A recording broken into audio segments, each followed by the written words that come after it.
Hello, and welcome to the Unseen Question.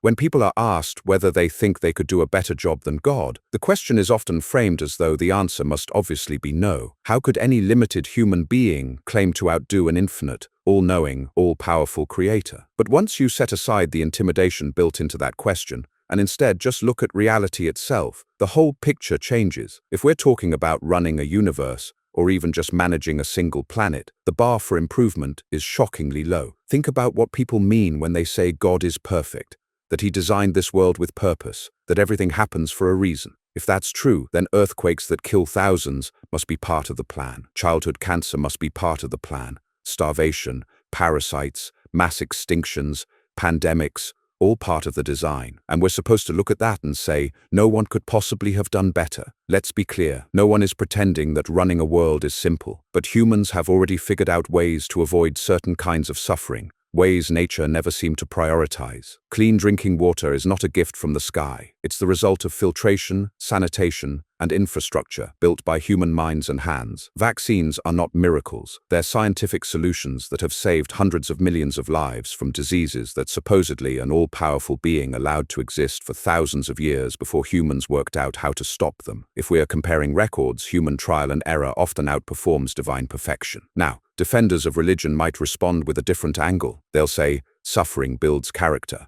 or that pain gives life meaning, or that we can't understand God's mysterious ways. But let's test those claims honestly. If pain and suffering are essential, then why do we work so hard to avoid them? Why do religious people themselves go to doctors, hospitals, and pharmacies? Why invent painkillers, anesthesia, antidepressants? If pain is good for us, then logically every human innovation that reduces it would be working against God's supposed design. And yet no one lives that way. We all instinctively reach for solutions, not excuses. Think about how we actually treat one another in real life. If a parent had the power to stop their child from being burned alive and they chose not to, we wouldn't call that love, we'd call it cruelty. But when God is credited with infinite love, the same lack of intervention is somehow framed as mysterious wisdom. The double standard is staggering, and if you remove the label of divinity and judge by actions alone, it's not hard to see how human ethics already surpass that divine model. What's even more striking is that humans, without omnipotence, are constantly trying to make the world kinder, fairer, and safer. We create laws to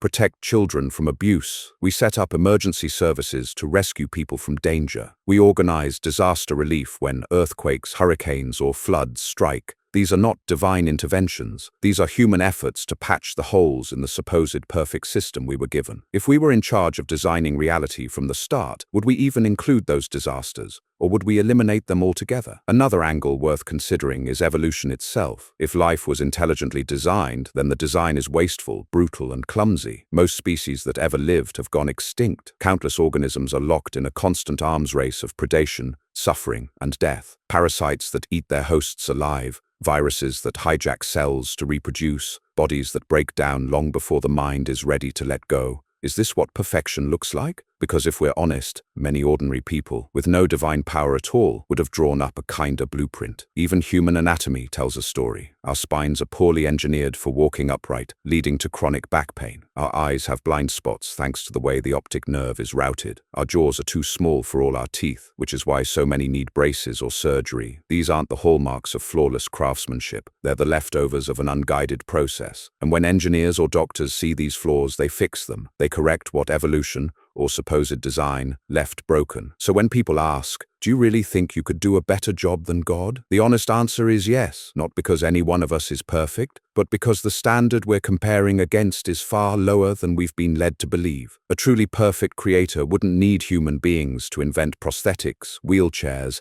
antibiotics, or glasses just to make life bearable. The fact that we do so, and succeed, suggests we already outperform the supposed architect in the areas that matter most to us: compassion, well-being, and survival. And yet, when you raise these points, believers often retreat into abstractions. They'll say things like, well, without suffering, you wouldn't appreciate joy, or this life is just a test for a greater afterlife. But those explanations collapse under closer thought. If joy only exists because of suffering, then in paradise, supposedly a place without suffering, what exactly sustains joy there? Does eternal happiness lose its meaning without pain to contrast it? If not, then clearly joy can exist independently, and all the unnecessary suffering on earth is just that, unnecessary. As for the idea that life is merely a test, that raises even bigger problems. What kind of test sets people up with such wildly unequal starting points? A child born into famine, disease, or war is supposedly being tested the same way as a child born into wealth, safety, and education. That isn't a test. It's a rigged game. And if an all-knowing being already knows the outcome before you even play, then calling it a test is meaningless. Humans, flawed as we are, actually do better than that when it comes to fairness. If we wanted to test children in school, we'd make sure they all had access to the same exam under similar conditions. If one group took the test in a quiet classroom with full stomachs, while another tried to write answers in a burning building with no food for days, no one would call that fair. But this is exactly how the supposed divine test is structured: uneven, unpredictable, and stacked against billions of people from the start. Some will insist the answer lies in free will. They'll argue that God had to allow suffering because without the possibility of evil, free will would not exist. But again, that explanation doesn't line up with reality. Most of the suffering in the world is not caused by free will at all. Earthquakes don't care about free will. Viruses don't stop to ask for consent. Genetic mutations that lead to cancer aren't moral choices. If suffering were just the result of human evil, the problem might at least be coherent. But natural disasters and random diseases have nothing to do with freedom. They are built into the design itself. And even when suffering does come from human choices, the argument falls apart if you look closer. If God wanted free will to exist, why couldn't he have designed it without the collateral damage? We can imagine a world where people choose freely between kindness and indifference, between generosity and selfishness, without the ability to commit acts of extreme violence. Think about video games, limited worlds created by humans. They give players freedom to choose paths, strategies, actions, but within boundaries that prevent the worst possible outcomes. Why couldn't an all-powerful being have set similar limits? If we, with all our limitations, can design contained systems of freedom, surely a perfect being could have too. This isn't to say that life is meaningless without challenges. Struggle is often where humans grow, but challenges don't require horrors. A world without cancer or earthquakes would still be full of opportunities for courage, learning, and growth. People could struggle against their own limits, against ignorance, against the complexities of relationships. There would still be ambition, art, science, and the pursuit of understanding. Pain and destruction aren't prerequisites for meaning. Let's take another perspective, the psychological one. Studies in developmental psychology show that people thrive when they have stability, safety, and support. Trauma doesn't make most people stronger. It leaves scars that often never fully heal. Children who grow up in violent or neglectful environments are far more likely to suffer mental illness, addiction, or difficulty in relationships. The idea that suffering is somehow character building doesn't reflect the reality psychologists see every day. Real resilience comes not from endless pain, but from having the right mix of challenge and support. And that's something humans try to create for each other. Safe schools, nurturing families, counseling, social safety nets. If the universe were designed with genuine care, it would reflect those same principles. It's also worth remembering how much of our suffering comes not from external forces, but from the very structure of our bodies. Take childbirth. For many species, giving birth is relatively safe and straightforward. But for humans, the design of the pelvis, paired with the size of the baby's head, makes childbirth one of the most dangerous events in a woman's life, historically speaking. For thousands of years, mothers and infants died in staggering numbers, and only with modern medicine did we manage to bring those numbers down. If someone had set out to design this process from scratch, would they really have chosen such a hazardous path? Or look at aging itself. Our cells accumulate damage, our joints wear down, our organs weaken. We suffer from diseases like Alzheimer's that slowly dismantle the mind while the body lingers on. If this is the work of a perfect designer, it's not one who values dignity. Human innovation, by contrast, constantly strives to push back against these flaws, from joint replacements to memory research to regenerative medicine. Every advance is essentially a correction to a system that, if left alone, would deteriorate quickly and cruelly. When we step back and compare humans with all our flaws and God with supposed perfection, it becomes clear that the moral and practical standards we hold ourselves to are often higher than the ones we accept from a deity. If one of us designed a car that exploded randomly, or a building that collapsed unpredictably, or a medicine that killed half its users, we'd call it a failure. But when the design is the universe itself, many are quick to excuse every failure as mystery or purpose. And so, when asked whether we think we could do better, the answer isn't arrogance, it's simply honesty. The evidence shows that even ordinary people with limited power have already improved on countless aspects of existence: clean water, medical care, safer childbirth, fairer laws, protections for the vulnerable. These aren't divine gifts, they're human achievements that highlight the gaps in the supposed divine plan. And the more you think about it, the more striking it becomes that so many improvements to the human condition come not from prayer or divine revelation, but from curiosity, reason, and collective effort. When clean water systems were built, cholera disappeared. When antibiotics were discovered, life expectancy shot upward. When people fought for labor rights, children stopped working in coal mines and factories. None of this came from supernatural intervention. It came from human beings refusing to accept that suffering was simply part of the plan. If we take the question seriously, could you do a better job than God?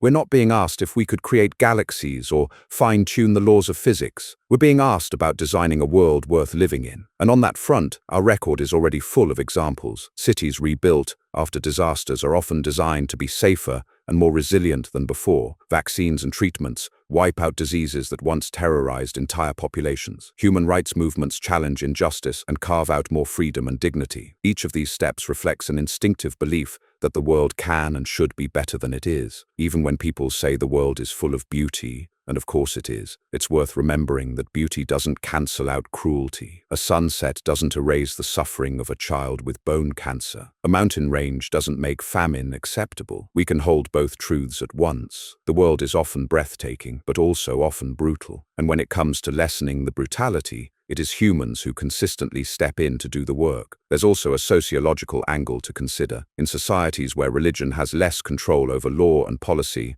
we often see better outcomes for ordinary people: higher life expectancy, lower infant mortality, greater gender equality, lower crime rates. These are measurable improvements tied not to divine will, but to human institutions and choices. In contrast, societies that lean heavily on religious explanations often lag behind in health, education, and freedom. That contrast itself is a kind of answer to the original question. When human reason takes the wheel, conditions improve. When divine authority is treated as unquestionable, suffering tends to be prolonged. Another layer comes from history. Think of slavery. For thousands of years, it was accepted as part of the natural order. Religious texts not only failed to ban it, but often endorsed it, and yet humans eventually recognized its cruelty and fought to abolish it. The fact that societies had to outgrow their scriptures on this matter says everything. If God's moral plan was perfect, why did it take human courage to correct it? The same story repeats with women's rights, racial equality, LGBTQ rights. Time and again, progress has meant defying the so-called divine order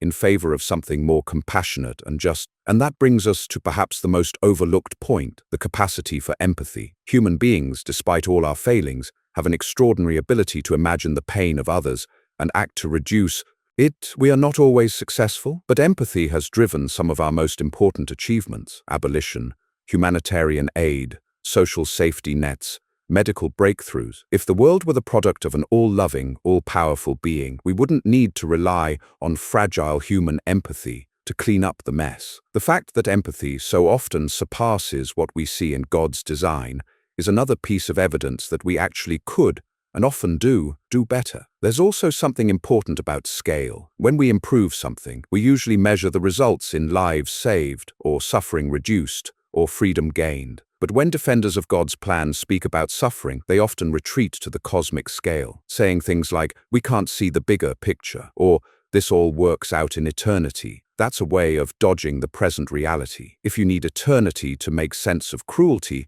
then you've already admitted the cruelty makes no sense in the here and now. Humans, by contrast, judge outcomes in real time. If a policy feeds more children, if a law protects more workers, if a vaccine prevents more deaths, then it's better. No cosmic excuse required. And think about what it means that humans are even having this conversation. If the world were designed perfectly, the idea of questioning God's competence wouldn't make sense. No one asks whether they could design gravity better, because gravity works consistently. No one debates whether they could create a triangle with sharper angles, because triangles are logically defined. The fact that people seriously ask whether they could do a better job than God shows that the evidence of imperfection is impossible to ignore. This doesn't mean humans are flawless. We cause immense harm, sometimes intentionally, sometimes through neglect. But the difference is, we recognize harm and strive to correct it. We admit when systems are broken and attempt to fix them. The supposed designer, on the other hand, is defended as perfect regardless of the flaws. If we judged ourselves by that standard, excusing every mistake as mystery, we'd never have progressed at all. And here's the most telling part. If you personally had the power to eliminate just one form of suffering, let's say childhood leukemia, or earthquakes, or famine, would you do it? Of course you would. Most ordinary people would seize that chance instantly. That willingness alone shows that we already surpass the supposed divine logic, because apparently the all-powerful being either cannot or will not make the same compassionate choice. And this raises a deeper question. Why is it that humans with such limited knowledge and power can so easily imagine a better world? If the design we live in were truly the best possible, we wouldn't even be able to picture alternatives. And yet we do it all the time. We dream of worlds without disease, without hunger, without war. Science fiction writers imagine planets where cooperation replaces violence. Activists envision societies with fairness and equality. Scientists map out futures where clean energy replaces pollution. The very fact that we can conceive these better versions means the current version is far from perfect. Now, someone might argue,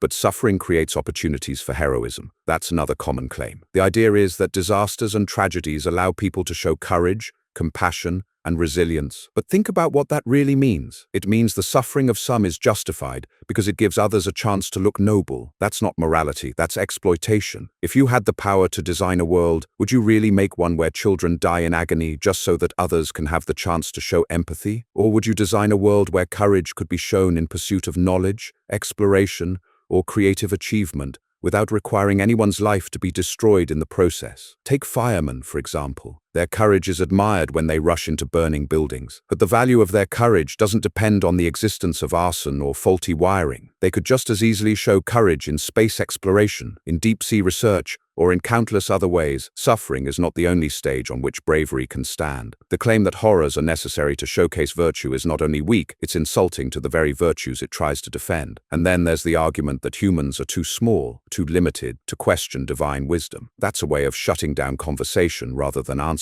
it. If a leader here on Earth demanded obedience while insisting their decisions were too mysterious to be questioned, we would rightly call that authoritarianism. We would not excuse cruelty or incompetence just because someone claimed to have a higher perspective. In every other area of life, transparency and accountability are expected. Only in theology is unquestionable authority treated as a virtue. Another thing worth considering is efficiency. If the universe were the product of a perfect designer, why is it so inefficient? The vast majority of the cosmos is empty space. Entire galaxies exist where no life will ever emerge. Even on Earth, most of the biosphere is inhospitable to humans. We spend enormous energy just to survive against the elements, predators, disease. A truly efficient design would not waste so much on chaos and destruction. And yet humans, with limited resources, constantly aim for efficiency. We streamline technology, minimize waste, refine processes. Our goals are often to conserve and optimize. The universe, by contrast, looks like the opposite. Think about food chains. Countless living creatures survive only by consuming.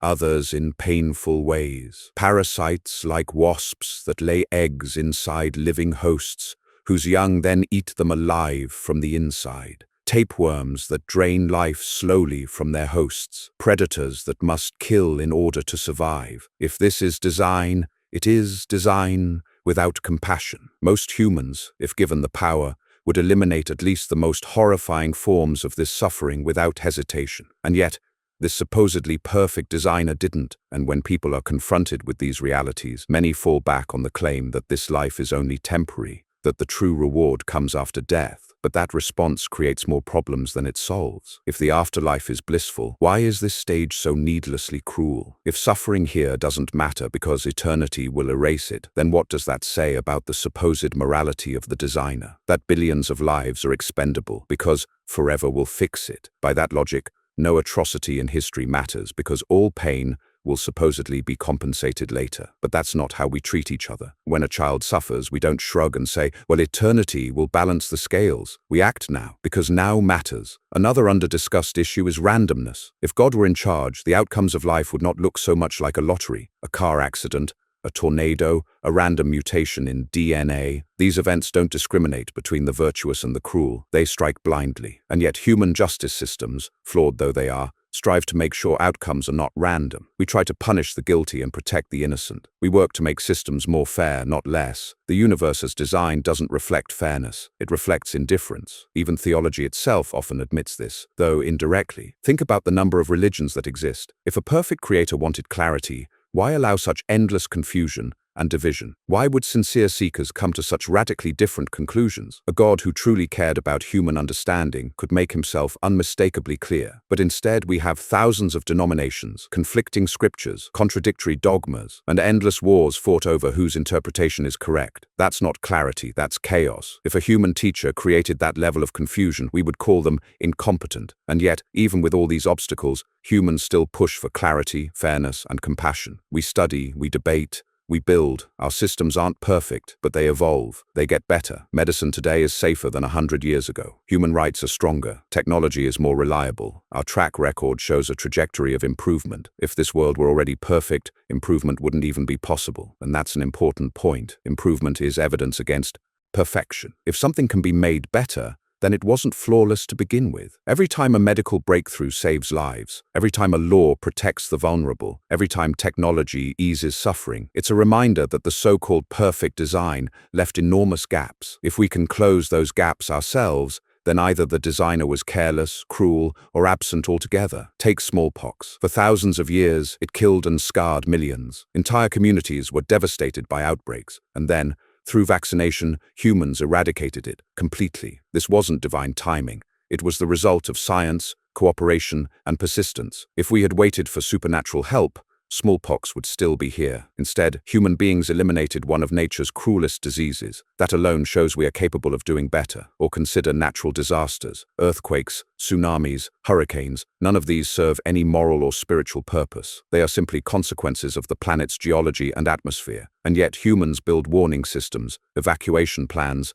disaster relief networks. We invent earthquake-resistant buildings and flood barriers. We can't stop the disasters entirely, but we can reduce their impact. We can save lives, and each time we succeed, it's a direct challenge to the idea that suffering was necessary. And let's not forget the countless children who once died from infections that today are easily treatable. Before antibiotics, a scratch or a tooth infection could be fatal. That was the design. Now with medicine, those deaths are rare. Which world would you rather live in? The one before penicillin or the one after? If the latter, then you're already admitting that humans improved on what God supposedly gave us. Now defenders of religion sometimes respond with a different tactic. They'll say, well, maybe this world is the best possible one, given the constraints. But that phrase, given the constraints, is the key. What constraints could there possibly be for an all-powerful being? By definition, none. A God who is unlimited in power and knowledge should not be bound by trade-offs or compromises. If children suffer from malaria because of mosquitoes, that's not a constraint, that's a design choice. If birth defects ruin lives,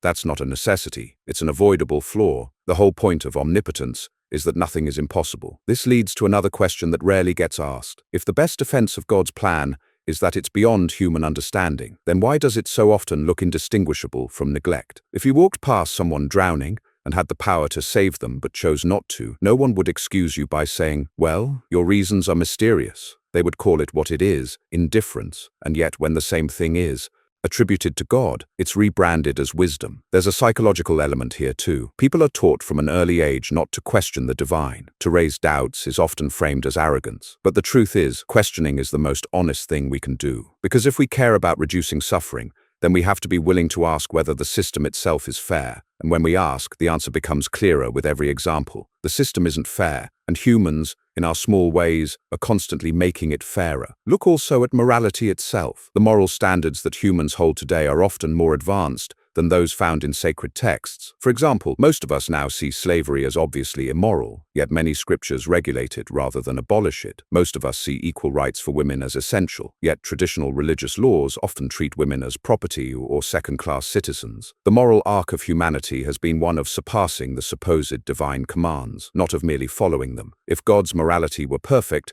we would not need to improve upon it. But we have, repeatedly. Even in the smallest details, human design outshines so-called divine design. Glasses correct vision flaws that nature never addressed. Prosthetics restore mobility where the perfect body failed. Hearing aids let people connect when biology cut them off. These are not trivial, they are profound. They take lives that nature left broken and make them whole again. If the world had been created without those flaws, the need for these inventions wouldn't exist. But because the flaws exist, we invent. And in inventing, we prove we can do better. So when someone asks, do you honestly think you could do a better job than God? The truth is, we already have, not on a cosmic scale, of course, but in the ways that matter to us as humans, in compassion, in fairness, in practical solutions to real suffering. And isn't that the measure that really counts? And it's worth pausing here, because the point isn't that humans are flawless or that we've solved every problem. Clearly we haven't. Wars, exploitation, inequality, and cruelty still exist, often by our own hand. But the crucial difference is this: when humans fail, we acknowledge it, we debate it, we look for solutions. We don't excuse our mistakes as mysterious wisdom. We treat them as failures that must be corrected. That willingness to confront our own flaws is precisely what makes progress possible. If you compare the trajectory of human effort with the supposed perfection of divine design, the contrast is striking. The divine story is static. Everything is already perfect. Every flaw is rebranded as hidden purpose. But the human story is dynamic. We recognize flaws,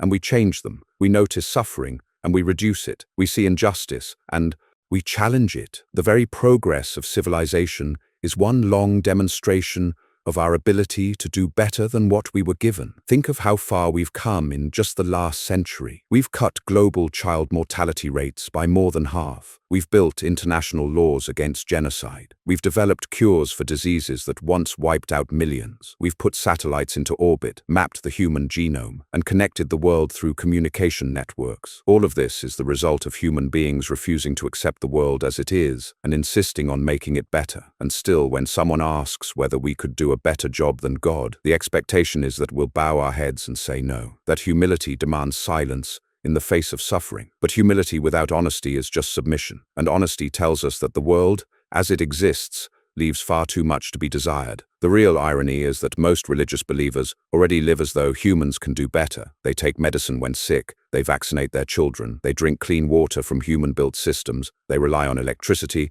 transport, and technology that were all invented by people. If they truly believed that everything was already perfect, none of that would be necessary. Every time someone goes to a hospital instead of a church to treat an illness, they are silently admitting that human solutions often work better than divine ones. So, do I think I could do a better job than God? Yes, and so could you. And so could almost anyone with a little compassion and common sense. Because the truth is, doing better doesn't require infinite power. It just requires caring enough to act. Even limited human beings, with all our weaknesses, have shown we can reshape the world in ways that reduce suffering and increase joy. If an all-powerful being existed and still chose not to do those things, then the moral bar is lower than the one we hold for ourselves. And if no such being exists, then the responsibility falls entirely to us. Either way, the conclusion is the same. The task of making the world better is ours. So maybe the question isn't whether we could do a better job than God. Maybe the real question is, why do we keep giving credit to a being who, if he exists at all,